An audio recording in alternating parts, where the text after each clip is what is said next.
Okay, so what we have here is a 65 Skylark HVAC control unit where it's a vacuum controlled assembly. We went through and fixed all the vacuum controls in this mechanism and this shutoff switch right here. And the vacuum works, but there was, in addition, there was a burned out switch. Now, I don't have the original switch here because this is the replacement switch that apparently these burn out often enough that for 1956, they still make them. I mean, we got this particular one on eBay. But because they burn out, the ideal situation would be on this heavy-duty fan right here to that draws up to, what was it, 16 amps, I think? It was about 16 on about 16 amps on high.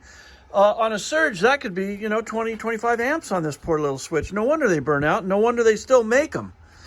But what we've done here is we've taken a relay pack.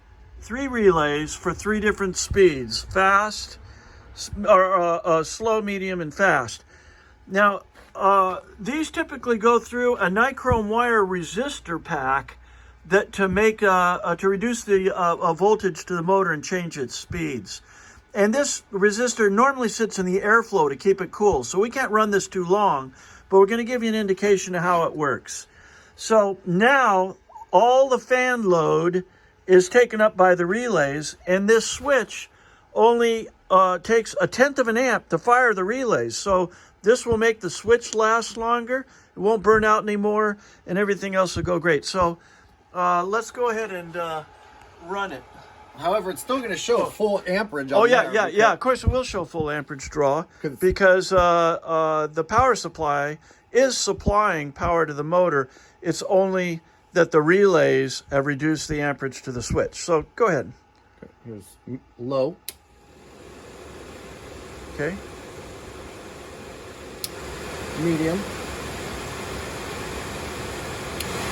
High. Now, just offhand,